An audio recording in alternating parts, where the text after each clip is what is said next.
സങ്കീർത്തനങ്ങൾ 90 അധ്യായം. അനശ്വരനായ ദൈവവും നശ്വരനായ മനുഷ്യനും. കർത്താവേ, അങ്ങ് തലമുറ തലമുറയായി ഞങ്ങളുടെ ആശ്രയമായിരുന്നു. പർവ്വതങ്ങൾക്ക് രൂപം നൽകുന്നതിന് മുൻപ്, ഭൂമിയും ലോകവും അങ്ങ് നിർമ്മിക്കുന്നതിന് മുൻപ്, അനാദി മുതൽ അനന്തത വരെ അവിടുന്ന് ദൈവമാണ്. മനുഷ്യനെ അവിടുന്ന് പൊടിയിലേക്ക് മടക്കി അയക്കുന്നു. മനുഷ്യമക്കളെ തിരിച്ചു പോകുവിൻ എന്ന് അങ്ങ് പറയുന്നു. 1000 വത്സരം അങ്ങയുടെ ദൃഷ്ടിയിൽ കഴിഞ്ഞുപോയ ഇന്നലെ പോലെയും രാത്രിയിലെ ഒരു യാമം പോലെയും മാത്രമാണ്. അവിടുന്ന് മനുഷ്യനെ ഉണരുമ്പോൾ മാഞ്ഞുപോകുന്ന സ്വപ്നം പോലെ തുടച്ചു മാറ്റുന്നു. പ്രഭാതത്തിൽ മുള നീട്ടുന്ന പുല്ലുപോലെയാണവൻ. പ്രഭാതത്തിൽ അത് തഴച്ചു വളരുന്നു, സായാഹ്നത്തിൽ അത് വാടിക്കരിയുന്നു.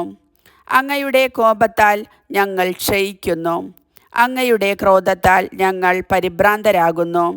ഞങ്ങളുടെ അകൃത്യങ്ങൾ അങ്ങയുടെ മുൻപിലുണ്ട്, ഞങ്ങളുടെ രഹസ്യപാപങ്ങൾ അങ്ങയുടെ മുഖത്തിൻ്റെ പ്രകാശത്തിൽ വെളിപ്പെടുന്നു. ഞങ്ങളുടെ ദിനങ്ങൾ അങ്ങയുടെ ക്രോധത്തിൻ്റെ നിഴലിൽ കടന്നുപോകുന്നു. ഞങ്ങളുടെ വർഷങ്ങൾ ഒരു നെടുവീർപ്പ് പോലെ അവസാനിക്കുന്നു. ഞങ്ങളുടെ ആയുഷ്കാലം 70 വർഷമാണ്, ഏറിയാൽ 80. എന്നിട്ടും അക്കാലമത്രയും അധ്വാനവും ദുരിതവുമാണ്. അവ പെട്ടെന്നു തീർന്ന് ഞങ്ങൾ കടന്നു പോകും. അങ്ങയുടെ കോപത്തിൻ്റെ ഉഗ്രതയും ക്രോധത്തിൻ്റെ ഭീകരതയും ആർ അറിഞ്ഞിട്ടുണ്ട്? ഞങ്ങളുടെ ആയുസ്സിൻ്റെ ദിനങ്ങൾ എണ്ണാൻ ഞങ്ങളെ പഠിപ്പിക്കണമേ. ഞങ്ങളുടെ ഹൃദയം ജ്ഞാനപൂർണമാകട്ടെ. കർത്താവേ, മടങ്ങി വരണമേ. അങ്ങ് എത്ര നാൾ വൈകും? അങ്ങയുടെ ദാസരോട് അലിവ് തോന്നണമേ.